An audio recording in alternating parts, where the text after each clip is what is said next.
Test చేయిస్తే కర్బన శాతం 2% ఉందనుకోండి, మీ భూమి మంచిదని. అది అంతకంటే తక్కువ ఉందనుకో, మీ భూమి మంచిదని చెప్పొద్దు. మీరు ఊరకే యూరియా డిఏపీలన్నీ పోసేసి దాని నిండా ఇన్ని చాలా ఉన్నాయనుకుంటే పొరపాటు.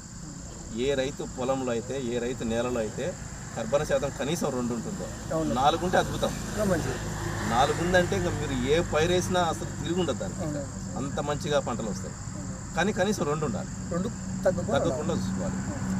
సో కానీ మామూలు సాధారణ నేల మనం చెక్ చేసామంటే 0.1 నుంచి 0.2 నుంచి లేదు, పడిపోయింది. అందువల్ల మీరు పొడమి వేయడం వల్ల ఎప్పుడైతే కర్బన శాతం పెరిగిందో భూమిలో ఆటోమేటిక్గా సూక్ష్మజీవులు ఒక్కసారికి రాదు. కనీసం 3 సంవత్సరాలు మీరు కంటిన్యూగా ఇట్లా వాడుకుంటూ పోయేసరికి సెట్ అయిపోతుంది. ఆ నుంచి కంటిన్యూగా ఇక మెయింటైన్ అవుతుంది. ఒకేసారి మనం 20 కేజీల బస్తాలు ఉండేస్తానే 2కు రాదు. బట్ అంతకుముందు ఉండేదానికంటే మీకు కొంచెం పెరుగుతూ పోతూ ఉంటుంది.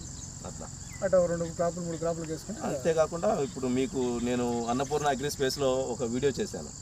500 కేజీల పశువుల ఎరువు చాలు, ఎక్కువ అవసరం లేదు. దాన్ని ఎలా వృద్ధి చేసుకోవాలి, శక్తివంతమైనది ఎలా తయారు చేసుకోవాలి, మీరు అది చేసుకుంటే ఇక తిరిగేలేదు. ఎక్కువ 20 టన్నులు అట్లా 2-3 ట్రక్కులు ఇట్లా వాడాల్సిన పనులు ఎకరానికి పశువుల ఎరువు. 500 కేజీలు ప్రతి సంవత్సరము నేను చెప్పిన ప్రకారము దాంట్లో జీవన ఎరువులు, జీవ నియంత్రకాలు ఇవన్నీ ట్రైకోడెర్మా, సూడోమోనాస్, ఈ జీవన ఎరువులు ఇవన్నీ కలిపి 10 రోజులు వృద్ధి చేసుకొని ప్రతి సంవత్సరం ఓపికగా వేయండి భూమిలో, దుక్కిలో. తర్వాత చూడండి మీ భూమి ఎలా ఉంటుందో మీకే తెలిసిపోతుంది. మనము అప్పుడు బుడలు వచ్చి సార్, ఇప్పుడు ఆడుంటున్నాయి సార్, ఇప్పుడు చెవులతోనే ఆకల్లా ఊడిపోతుంది. ఈ ఆకు ఉందంటే ఎంతసారి మనం ఏం ఆలోచిస్తామంటే వ్యవసాయం అంటే పైరుకి చికిత్స చేయడం అనుకుంటాం. కాదు, వ్యవసాయం అంటే నేలకు చికిత్స చేయడం.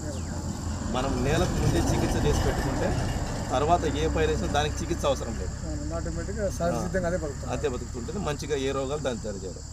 మనం ఎంతసేపు మనకు పురుగు మందులు ఉండాలి, తెగులు మందులు ఉండాలి, ఏముంది అని లెక్క చేయకుండా పోతున్నాం. కానీ అట్లా కాదు.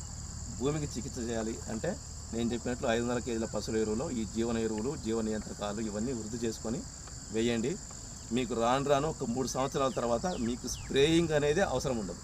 మీరు పంపు తగలాల్సిన పని లేదు, ఇక దాన్ని మూలన పడేయాలి. ఆ పరిస్థితి వస్తుంది.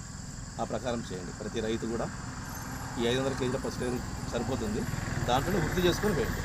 అది ఎట్లా కొద్ది భూమి నిమ్ముగా ఉండాలని తేమ ఉండాలి. వేసినప్పుడు మనము వర్షాకాలము మనం స్టార్ట్ అవ్వగానే మనం దుక్కులు స్టార్ట్ చేస్తాం. వర్షం పడ్డప్పుడు మనం భూమిలో తేమ ఉండగానే చేస్తాం కదా, ఆ టైంలో చల్లుకొని ఒకసారి చేద్దాం.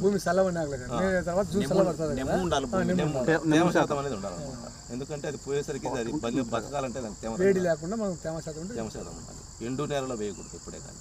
సో ఇది మనము లక్ష్మీరెడ్డి గారు మరియు వారి సన్నిహితులు మహాదేవరెడ్డి గారు మరియు చౌడేశ్వరరెడ్డి గారు వీరి ద్వారా సేంద్రియ ఎరువులు, జీవన ఎరువులు, జీవ నియంత్రకాలు వీటిని మనం ఎంత ఉపయోగిస్తే అంతగా పంట దిగుబడులు పెరుగుతాయి. చివరి వరకు మొక్క ఇలా ఆరోగ్యంగా ఉండి అధిక దిగుబడులు వస్తాయి అని వీళ్ళు నిరూపించారు. కాబట్టి ప్రతి రైతు సోదరుడు కూడా ఇకపై రసాయనిక ఎరువులు కేవలం కేజీలలో వాడుకొని సేంద్రియ ఎరువులు బస్తాల్లో వాడండి. ఇలా వాడినప్పుడే మీకు దిగుబడులు పెరుగుతాయి. మీ నేల 3-4 సంవత్సరాల్లో బంగారంగా తయారవుతుంది. తర్వాత ఏ పంట వేసినా సరే మీకు దిగుబడి బ్రహ్మాండంగా వస్తుంది. ఇది అన్నపూర్ణ అగ్రి స్పేస్ని గమనిస్తున్న రైతు సోదరులందరికీ ధన్యవాదాలు.